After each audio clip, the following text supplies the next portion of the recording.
record on this computer. Today we have three wonderful people joining us. I was able to see their presentation. Hang on, there we go. I was able to see their presentation at ARSL in Reno this fall, and I asked them if they would kindly share their presentation with us this afternoon. We have Jennie Garner, who is the library director, Emily O'Sheridan Tabor, who is a family services librarian, and Kellee Forkenbrock, who is a public services librarian, all at North Liberty Library in Iowa. Thank you, all of you, for joining us today, and I'm just going to let you take us away. Fantastic. Well, thank you for inviting us. We're excited. So this will be the first time, well, it's only the second time presenting it, so it's not really a big monumental thing, but the first time presenting it remotely, and we are doing this again on Thursday, so hopefully it will go well today. I do want to say that we started this, and Mary Beth can maybe attest that with a skit, and we are going to do that, but it's going to look a little bit funny on Zoom, but we're going to go ahead and do it anyway. Just know that if you were in person, we would be doing our very best acting, and it would be so much more vibrant than it will be here. But so we'll start with the skit, and the first piece of it here is Emily would be carrying in a big pile of books to me to check out, and I'm going to be the librarian. So this is how this goes. Oh, hello. How are you today? Hi, good. How about you? Great. Can I get your name, please? Yes. Last name is Tabor, T-A-B-O-R. Great. Thank you. I'll go ahead and check you out today without your card. Thanks. I see you have $10 in fines. So you're going to need to pay that before I can allow you to check out. Oh, okay. You know what? Never mind. I don't need these. Thank you. Okay, great. Thanks. Have a great day. Thanks for coming to see us. Exchanges like this happen in libraries every day. When an opportunity to be inclusive arises, sometimes we rely on policy more heavily than empathy. Let's take a look at this scenario again in a different way. Hi, how's it going? Good. How about yourself? Great. Do you have some books to check out today? I would like to check these out, but I don't have my card on me. Oh, that's completely fine. We'll just look you up by your name. Okay, thanks. It's Tabor. Thank you. Oh, okay. It does look like you have some fines on your account, but we don't actually charge fines at our library, so I'm just going to delete those off of today. We just want to make sure we get those materials back, and it looks like you have returned all those, so we're all set to check out. Sure. Okay. Thank you so much. I'll get you going. Awesome. Thank you. Thanks. Have a great day. You as well. Thank you. Now that we've seen this reenactment in a different light, I'd like to invite people who are on the chat to kind of chime in with some of the differences you've seen in the first approach versus the second approach. If anyone wants to raise their hand and offer some insight into the differences between those two, please feel free to do so.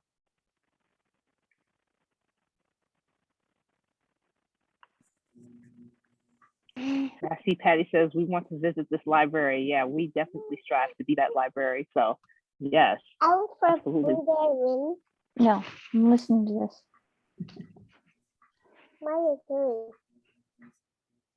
Does anybody have any comments about the exchange, or you want to throw stuff in chat at all, or we can go forth if you don't?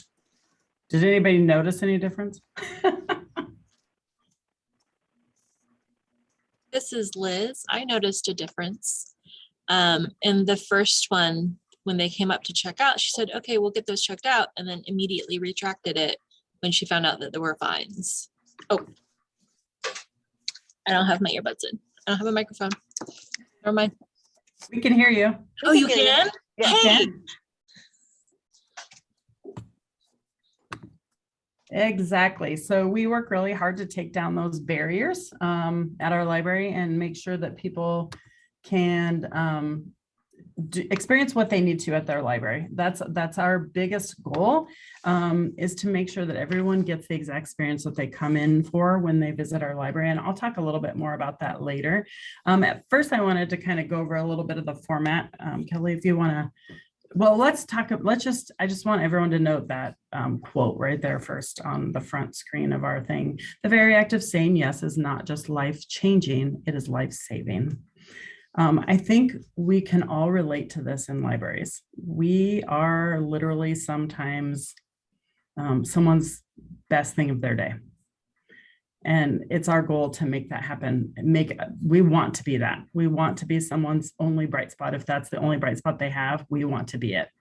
We hope they have more, but that's our goal. So that's kind of where this came from, as Emily and Kellee and I were talking about what to call this presentation before. And I'll go into a little bit more about that later, but I just wanted to point that out. And Kellee, if you want to move on to the second slide. And it looks like those of you who entered into the chat, you picked up on that as well. Mary Beth and Lavetta and Gail all said those things as well, that the change in the patron's demeanor was happier in the second instance. So thank you for those comments.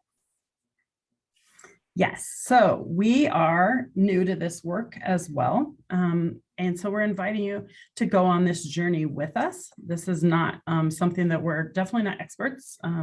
We are just learning and researching and doing the work ourselves as we work on this. So we crossed out introductions and decided to call it Inside Confessions. So we'll start with our confessions, and then we'll talk a little bit about where we came from and how this all started, which is our piece to moving toward belonging. We'll talk about the windows and what we think of the windows are in our library, and then our path as we move forward. And then hopefully we'll have some time for discussion at the end and some Q&A. We had the idea to do like a little bit of policy work at our first presentation, and we completely ran out of time just with discussion. I'm hoping that's what will happen this time, because it's a little hard to work policy over in our actual, in a Zoom presentation. But I think we can fill the time up. So Emily, do you want to talk about the definitions? Yep. Before we start on our journey, we want to make sure that everyone is starting out from the same place. And the best way to do that is define our benchmarks for this work. Our first benchmark is diversity, and that is defined as the range of human differences, race, ethnicity, gender, all of those things that we can easily pick out that make us unique and different from one another. Our next benchmark is equity, defined as fairness and justice in the way that people are treated and being served.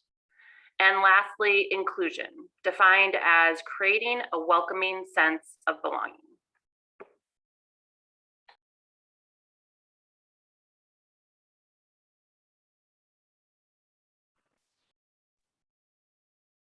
Go ahead, Jennie. I'm muted. Let me tell you, I want to give a little confession before I even start my confessions, and that is, or maybe a caveat, I don't like slides. I don't want to be a talking head. So you'll see very few slides, and unfortunately in Zoom, we're pretty much talking heads, but we'll do our best to make it lively and fun today. But I'm going to start with my confession, and then I'll pass it off to Emily and Kellee. Here's my confession. Let's start about how I kind of said that we did this at ARSL. I was contacted by the association because I've done other presentations on policy. That's a whole nother ballgame. I love to talk about policy. I'm a little wacky that way. I love policy, and I love policy for being able to create policies that are flexible and adaptable, and that our staff have the ability to use those policies to empower themselves to do their jobs well and to deliver the services that we want to see them deliver every day. So when Kate asked me to do a presentation at ARSL, I was like, I need to change it up. I need something different. And so I went out and started talking to Emily and then to Kellee about what we could do to instead look at how we're looking at the work of inclusive policy. This is something we've been looking at. And as we did this, the work sort of blossomed. It turned out to be something that we really not only wanted to present on, but that we wanted to adopt in our own library. And so I've always thought of, this is my confession, I've always thought of libraries in general as being inclusive or just naturally inclusive all the time. And I think to a point that's very true. I think we want to be that all the time, but when we get right down to it, even just reading some of our listservs and seeing some of the questions that get asked, we aren't always as inclusive as we'd like to be. We'd like to think we are. And I think we mean it in our hearts, we want to be. But sometimes we forget when we do that work, like, you know, how you feel when you're working on sending those fine letters out and you're just so frustrated. You're just like, oh, I don't want to let these people ever check out at my library again because they keep stealing my books. Or whatever. You start to have this little bit of ownership, but really the library belongs to all of us. And if we remember that and we put that at the front of the work we do, inclusion goes beyond the surface. So it's a good time for us to change our approach, is what we realized as we were going through our research and getting ready to present last fall in Reno, that it was good for us to do this work in-house as well. So I'm going to pass it off to Emily, and she's going to tell you a little bit about her confession. Thanks, Jenny. As was mentioned in the introduction, my name is Emily O'Sheridan Tabor. I'm the Family Services Librarian at the North Liberty Library. I work with kids 0 to 5 and then programming for families. My confession is similar to Jenny. I did not realize the gulf of the difference between diversity and inclusion.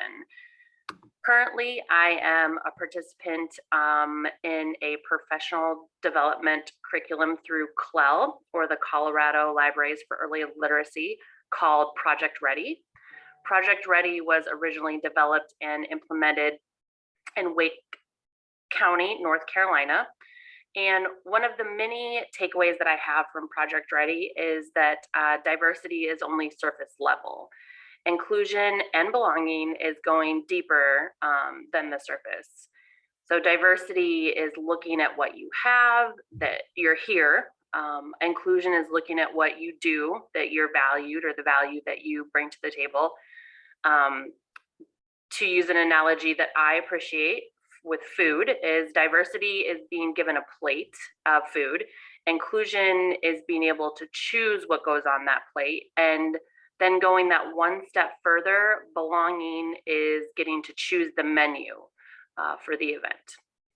In practice at my library, our library, we focus on representation in story time, representation in displays, expanding and going beyond that token diversity. We work with community partners to reach underserved populations. Another initiative that we partnered in also happened to be out of Colorado, called Unite for Literacy, and that was a pilot program in 2020. They provided a pilot cohort with multilingual ebooks for children for a small fee, and we get to put them on our website. They are available to anyone and everyone, regardless of where you live. And they are very early and easy readers. So kids that are coming to America, or maybe just learning English as a second language, can easily access them. And there's up to 40 different languages, all narrated and written by native speakers of that language. So there is not a lot lost in translation in that. So that is an example of us trying to find those bridge contacts that help us to understand what programming communities need and want, and then what barriers might exist in those communities, because I don't know, and a lot of, I feel, librarians don't know that either. So those bridge partners are invaluable to us. Kellee? Thanks, Emily. Hi, I'm Kellee Forkenbrock, and I am the Public Services Librarian for North Liberty Library. And I'm also in grad school full-time at University of Iowa pursuing my SLIS degree. One conversation that we had in class last semester about DEI was talking in depth about policy versus procedure. I think that it's important that we as library professionals realize the difference. When we enact policy, or when we attempt to enact policy with our patrons, we must ask ourselves, Do our policies stand alone? Is the policy being implemented with empathy? And are we training our staff on how to enact our policies, or are we just forwarding documents? I think it's important to understand the difference between the terms of policy versus procedure. Policy are the words, it's the actual document that goes through many hands to make sure that the wording is concise, but the procedure is how the policy is enacted. So, and it's the action. So policy are the words, procedure is the action. What are our actions saying about our library? Are our policies or our words being enacted with care? And lastly, how does that impact our patrons' experiences?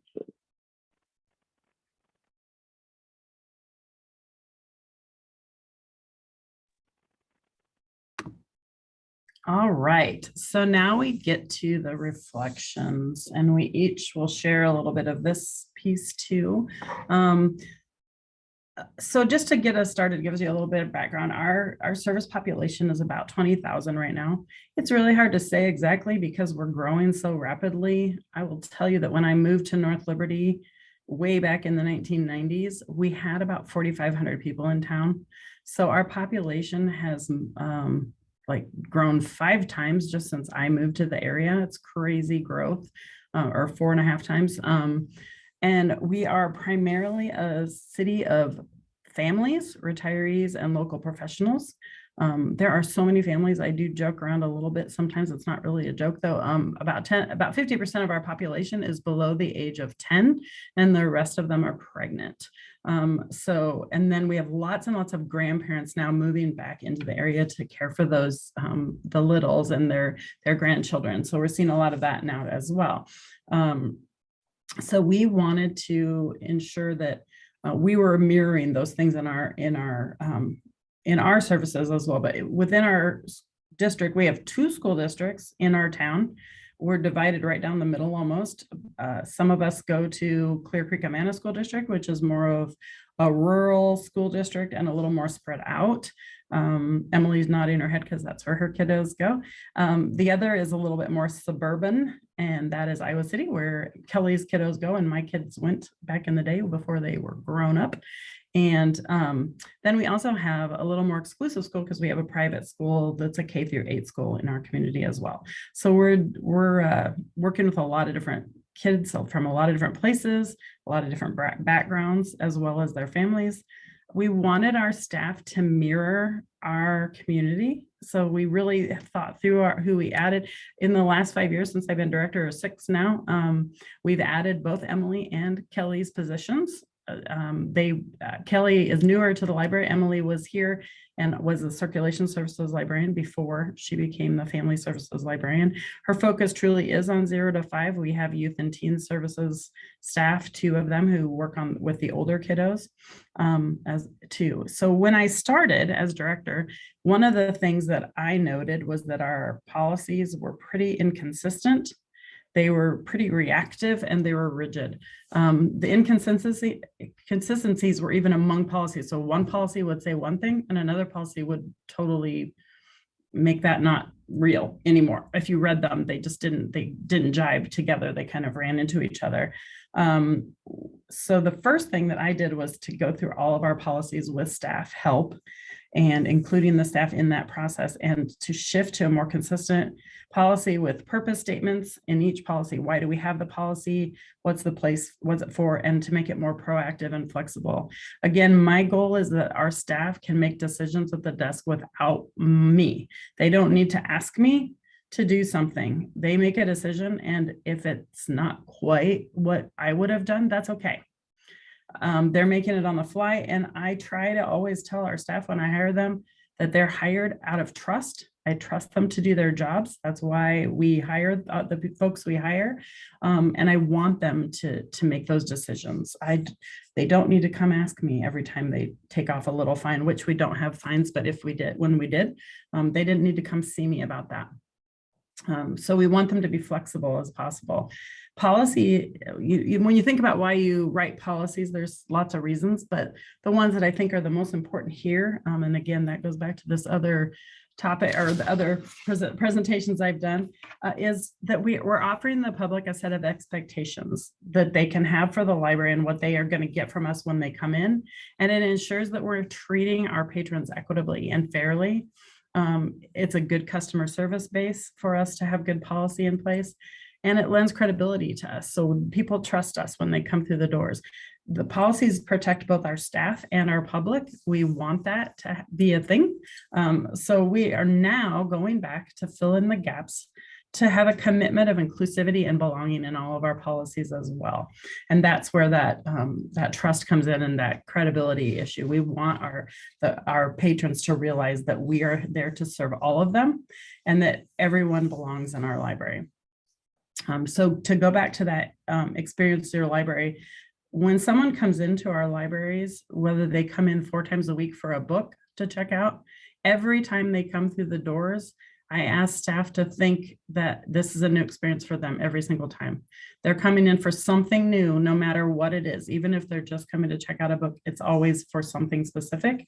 And we want to make sure that they get that exact experience that they want as much as possible. So our next step was to talk about a policy review committee and to create an inclusion commitment. And I'm going to just see if I can pop that commitment up onto the screen. Where did I put it? Sorry. I'm going to stop sharing this. I'm going to share the other one really quickly. This is not my expertise, so give me just a second. So this is a draft that you'll see coming up. Can you see it? Yes? Okay, good. I've got way too many screens going. So this is literally a draft. This is something that I wrote and that shared with Emily and Kellee, and it will now go before a committee that we'll talk about a little bit later. Our JEDI committee, which is Justice, Equity, Diversity and Inclusion. So at the North Liberty Library, we commit to treating every person with dignity and respect. We strive to create a safe environment where inclusion and belonging are a natural part of the culture. These values are reflected in our policies and in our service. And as you can see below, this document and this organization are both a work in progress. We welcome your input as we continue to move forward. So that was born out of the idea of this policies of yes. And Emily, I will say that Emily is the person who came up with our great JEDI things. It wasn't her idea necessarily, but from her work that she's been doing. And everybody here are fans of Star Wars, so we thought, why not? We haven't gotten the robes yet, but we do have the idea. So our big thing is now to look through all of our policies for inclusive language, and with the potential that we will work our best to say yes. That's our evolution. We all know that we've had documents at our desk where we have notebooks that when we say no, I don't know if any of you have done this at your libraries, but when you say no, you write down why you said no. So you have this no log, so you can figure out how you could have made that a yes. So this is our way of always being able to say yes as much as possible. Yes, and we aren't able to provide that for you, but let me see who we can connect you with that can.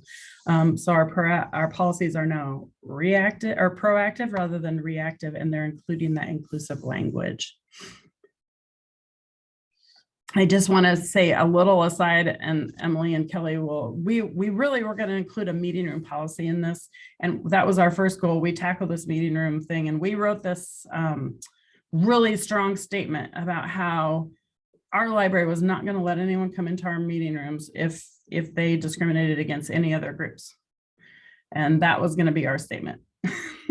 And then our city attorney said, no, you don't get to do that. But let me help you with some wording that will be similar. So we do have in our meeting room policy a note that just says the library does not discriminate or condone discrimination by any person against any person on the basis of race, religion, sex, sexual orientation, gender identity, housing status, ability, or ethnicity. Granting permission for meeting room use does not constitute endorsement of any groups or affiliated groups of viewpoints. Iowa civil rights laws forbid discrimination on the basis of race, sex, or sexual orientation, gender identity, national origin, religion, or disability. So that is the statement that we adopted that's in there. All of these things that we talk about we'll share a Google Drive with you guys that will have all this stuff in it as well. And I'm going to bounce this off to Emily. Thanks, Jenny. A lot of good comments coming in, bringing up the fact that empowering staff really affects customer service in a positive way. The no log was also a hit, and the JEDI name as well, which, as Jenny said, I did not come up with myself, but I was happy to share that with my staff. JEDI, again, is justice, equity, diversity, and inclusion. And then we like to tack on the silent B for belonging, because we think that it is really important and strikes a feeling with people when they hear that. Our JEDI statement is based on collaborative or participatory learning and decision making. It is extremely important to acknowledge the barriers that the library has and honestly recognize our ignorance, and not only tearing down those barriers or removing them, but even what those barriers are. That is where shared decision making comes in.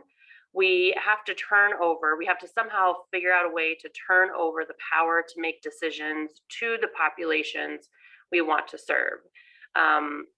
Empowering our staff to have a mindset that you, whoever you may be, belong here in the library. It's not my privilege as a library staff to give that belonging to you. It is innate, it is built in. I'll turn it over to Kellee. Awesome, thank you. So libraries are considered third places in many communities, including our own here in North Liberty, Iowa. We are a beacon for children, retirees, and all the families in between. That's why the discussion of policies versus procedures is very, very vital to have with library professionals. We constructed this through two of our policies, our library conduct and child safety policies. They are both currently under review as we here at the library continue to learn best practices for communicating and engaging our patrons in challenging situations. Also, one thing that I will bring up that we did create is our disruptive behavior flowchart. So I'm going to, Jenny, were you going to share, or I can share because I have it up too?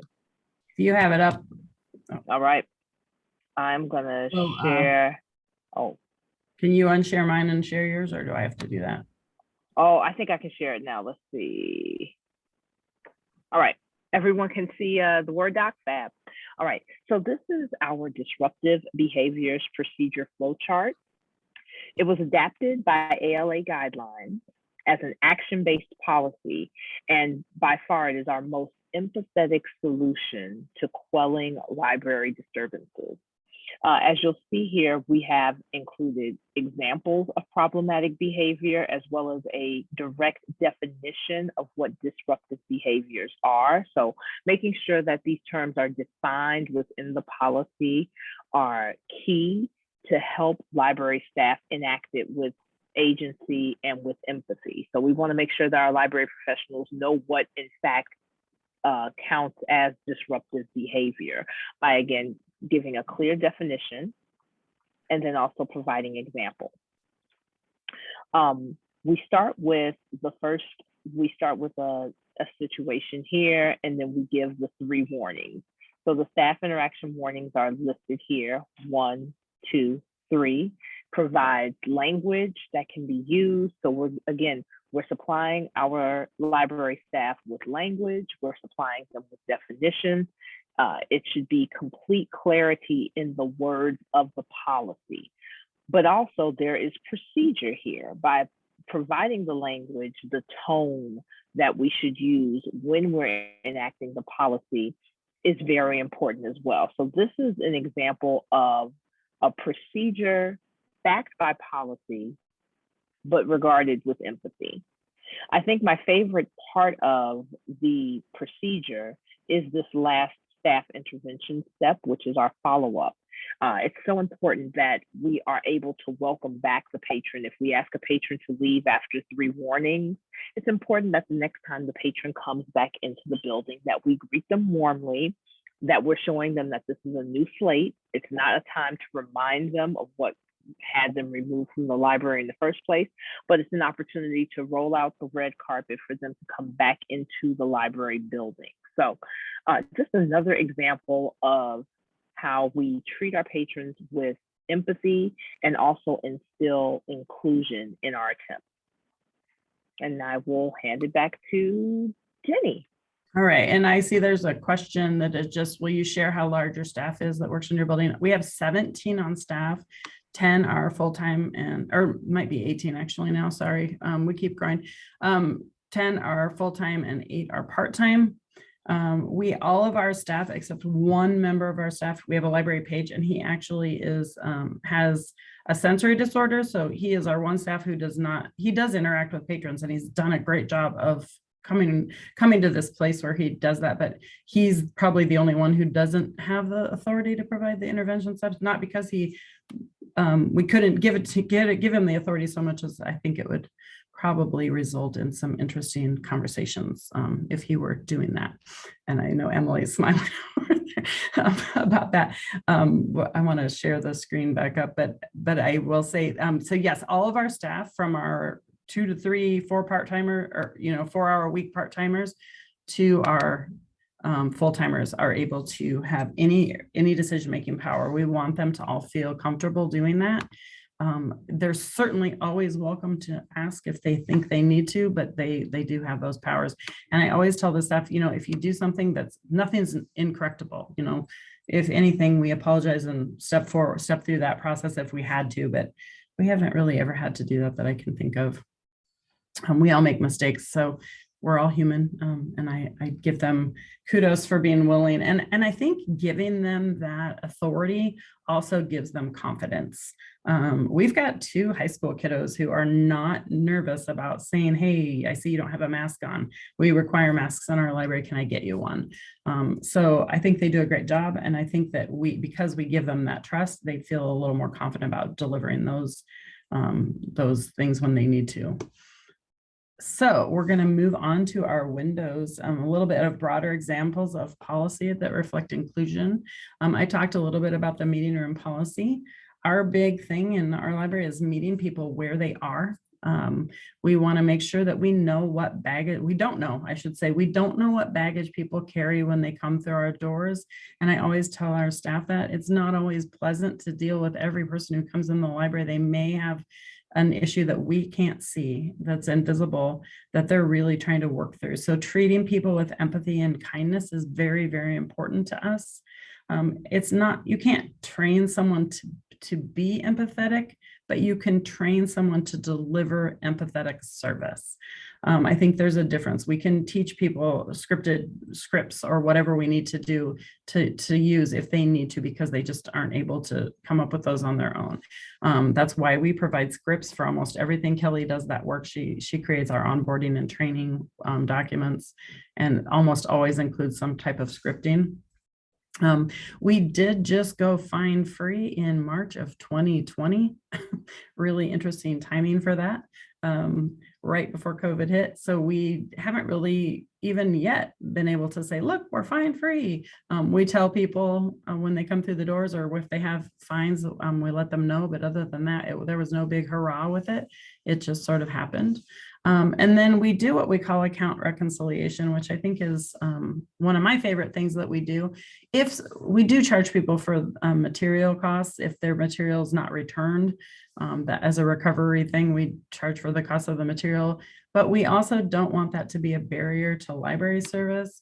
So we do offer the chance for people to have a reconciliation agreement with us. That just means if they have fines, say they have fines of, $60 or $70, we'll just say to them, take them aside and say, is this something that you think you can pay today? If it's not, that's perfectly okay. What amount do you think you could pay each month? And they set that. We don't set it. They can tell us they can pay $2 a month, and that's fine, or $1 a month, as long as they continue with the agreement as we've laid out together. Then they can continue to check out and have all library services like everyone else. Sometimes we'll limit to 3 items at a time if we think it's somebody who maybe just needs a little bit more accountability or struggles to get their stuff back on time. Just while they're during that policy, but we typically they have full access to all the services that every other patron has. And we work through that with them. And a lot of times we just waive those things too. It just depends on where we are. Some of it is the cost of doing business. And I've already talked about the meeting room policy before because I get excited and I jumped ahead of myself. But I did want to just point out this quote at the bottom. I don't know how many of you did an annual report last year, community report after 2020, but it was a hard report to write. Showing off something that we do in the library during a year of craziness when we didn't have our doors open, which was so completely counterintuitive to what we do. So one of the things we did was we had just a statement from me on one side of it. And the picture that you saw on the previous page with me sitting right there at a protest with a young friend of mine, just helping be the change. And then picture was included in that because we wanted to express the importance of equity and inclusion. Even then, we know we were starting that work then. We're just being a little more intentional about it now. We thrive by being inclusive and equitable. The North Liberty Library values and is committed to serving all members of our community in quiet and in uncertain times. Libraries have long been places to empower people through knowledge and to do so equitably. So as our FY21 story unfolds and we continue to recreate and reinvent how we serve you, our mission holds true. Your library, a place to be, connect, enrich, create, thrive. So that is my bit here, and I'm going to pass it on to Emily. She's going to talk a little bit, or actually, Kelly was going to go first, weren't you, this time? So do we have the slide switched around then too? We need to start the slideshow. You can't see it right now? No, we can see your slideshow, the start of it, but it's not an active presentation mode. Okay, I don't know why I'm seeing a different, obviously my view of it. I apologize, friends. Just a second.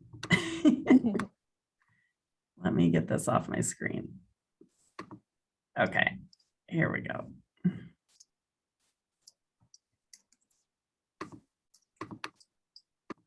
Why is it not letting me? There we go. No. You may want to stop share and try again. That might be the. That's what yes, I will as soon as I can make my screens cooperate here. Okay. Apologies. Not a problem. It happens.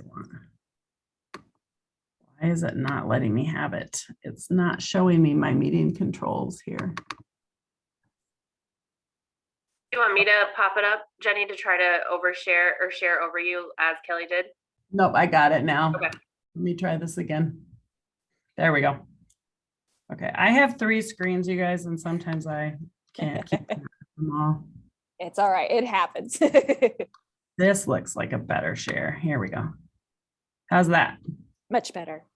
All right, looks good. All right, so we're talking about partnerships and policy now. So no one library does it on their own. As I mentioned before, with the disruptive behavior flowchart, we've not only borrowed policy adaptations from fellow libraries and similar organizations, but we've nurtured partnerships with local organizations to help better inform our own policies. One organization that we've worked with is UAY, which is United Action for Youth. It is a I think we lost your screen, yes, Jenny. You did. It's okay. Keep going. You can keep talking. Okay. I'll get it All back. right. So United Action for Youth, or UAY, is a not-for-profit organization based here in Iowa City, Iowa. We're in North Liberty, Iowa City, is about 15 minutes down the highway, home of University of Iowa. Their mission is to work with youth, parents, and the local community to provide essential services and training. UAY has been very instrumental in helping our library draft policy geared toward our teen population, as well as supplying training for our internal staff. Another fabulous asset that we have at our library are students from the University School of Social Work. One of our interns helped to draft the disruptive behavior flowchart that we saw earlier in the presentation. And another has been very helpful in seeking grant funding opportunities for our library's needs as well. So from policy adaptation to grant funding, you will find that we as libraries, we cannot be afraid to look beyond our own gifts to enhance our library. And I will pass it to Emily. Thanks, Kelly. Several examples of the windows that we try to create at the library are diversity audits. We want everyone, we want the library to be a mirror and a window for our patrons. Having our collection reflect our community, being conscious of what books we use for displays and programming, ensuring our patrons see themselves in our collection. They not only know that they belong in the library, but are in fact already there. In our programs, they're there in our displays, in our collection, in the art on our walls. Another example is our request form, and we have a pretty blanket procedure of ordering patron requests, whatever they are, if the request aligns with our selection guidelines. For example, early in the pandemic, a family of AAPI, or Asian American Pacific Islanders, moved into the community and requested some books by a specific Pacific Islander author. Not only did we not have any of the books by the specific author, but when we went to look for authors, other Pacific Islander authors, or really just books in general, we had very few. So that family was able to help us grow that collection just based on their requests alone. Still, an additional example is one that I think is vastly important, is that of library neutrality. As Jenny mentioned earlier, we support an exclusive statement in our meeting room policy that we wanted to add. We firmly believe that not all opinions matter. When those opinions discriminate against another group, we do not give them value. In the past, libraries have had a track record of supporting discrimination, whether actively under Jim Crow or passively by staying quiet on current events over the last 2 years. We strive to do better. We are committed to offering inclusive services because we want our library to be a safe place for everyone.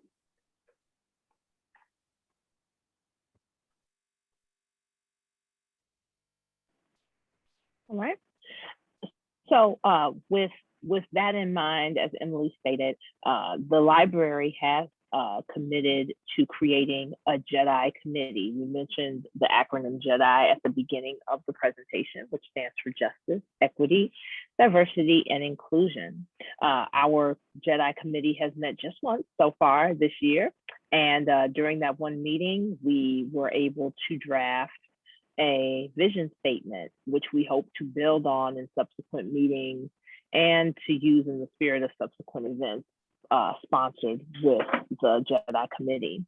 Our current mission statement reads as follows: The mission of the library's JEDI Committee is to tackle DEI efforts by empowering community members to voice thoughts and needs to make the library a safe and inclusive space for all. And I will pass it back to Jennie.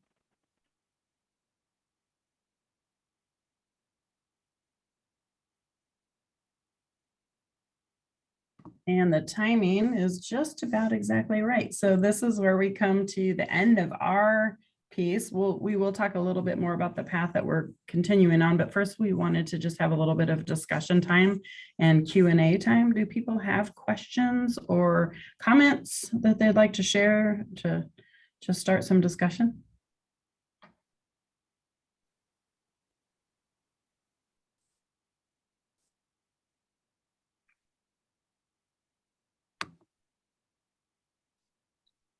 This is Mary Beth, and I just wanted to congratulate you on your work. You can tell how much work and effort and research you've put into it. And I really like how you were able to ask the community or encourage the community for their thoughts for collection development, be able to compare it with your collection needs, but also your collection policy, and then create kind of a network or a partnership with the communities to improve your collection. And you know, I also like how you said where you can't always add everything that's requested by a patron, but I like how you were able to give each request consideration.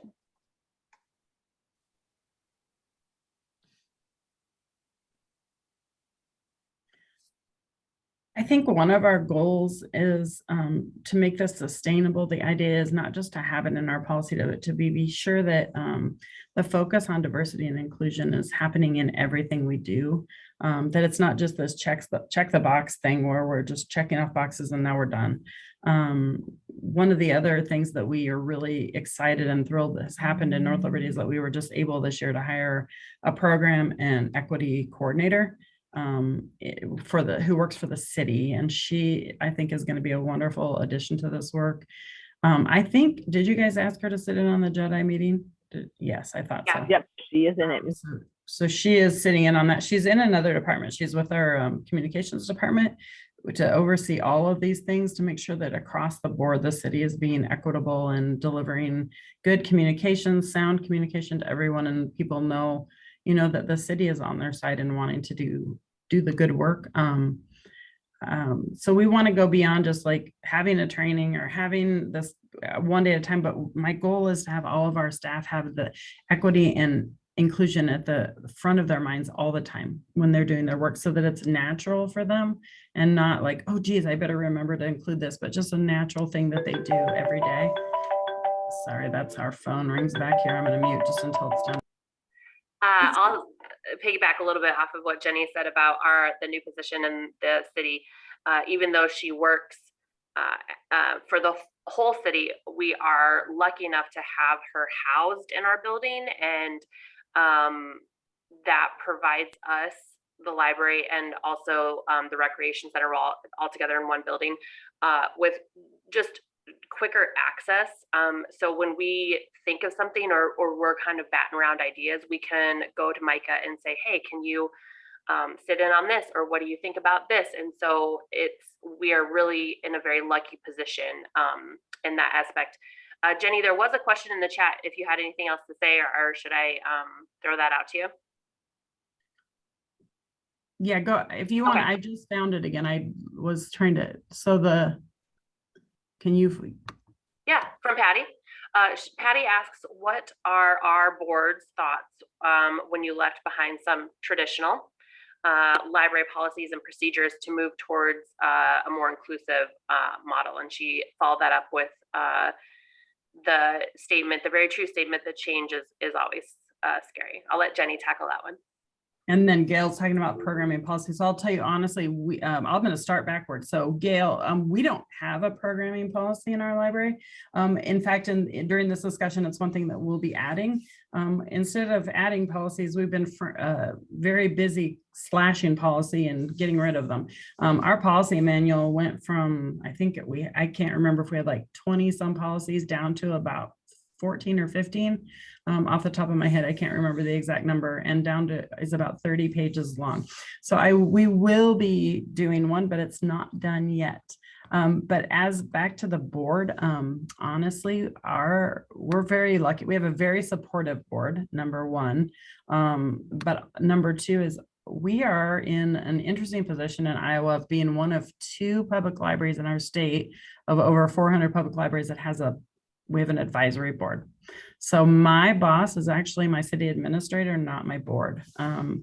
The board works with us to actually every single month, we review every policy annually. Every single policy we have gets reviewed annually on a schedule. Typically 1 to 2 policies a month, and mostly just 1. But our board does review those just with an eye like on patron, thinking about us from a patron viewpoint, what they look like, and they pass approved policy, but our policy is ultimately approved by our city council. And I am really fortunate to have a city administrator who is super easy to work with, but also very much trusts us to do our jobs as department heads. So it hasn't been really very difficult, and mostly I think he just sort of says, "Oh, okay, just don't call me anymore."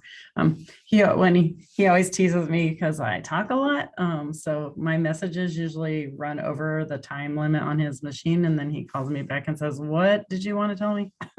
So we have a really good working relationship, which helps a lot. But this is something that our city has an eye on too. Is equity and inclusion. I think the library probably stands out as being the most forward thinking and a little bit ahead of where they are, but there's budgeted money for us to all have equity training every year. And obviously they've supported having us hire our new person, Micah, who is fabulous, and she is going to do a lot of good things with us. The library, I think they're more worried that we're going to steal her and use her the most of anybody, because that's what Nick, my cohort at the communications department, said. She's not yours. So it's been a pretty easy way with the board. They don't really say a lot. They do ask some really good questions, and sometimes they help us think about things in a different way that we might not think of. Is there other questions we can answer for you, or comments? I'm going to give them a little bit more time to type in the chat, but I'm not seeing any more. I did want to thank all 3 of you for your time today. I got some the first time I saw it, and I got some again today. So if I ever catch you guys again, I'm sure I'll get any more. So I even wrote a couple of little things for me to remember. So thank you so much for sharing your time with us. We will post this as an archive on our website, and I'll make sure that you have access to that as well, so you can share it out. So should you so choose. If it's okay, I'd also like to put the handouts that you're sending later with all the resources that you're sharing on our archive as well, just so we have access to it. But if you prefer not, that's okay as well. No, absolutely. Anything we want, the thing about libraries is we're always really good about sharing, and nobody needs to reinvent the wheel if we can share it. I love talking about this stuff. I'm passionate about it. I'm just library stuff in general. So anyone can feel free. I'm sure Kelly and Emily will agree to reach out to any of us if you have questions or just want to talk more or have more details. We wanted to put this slide up to continue the conversation, as it says there.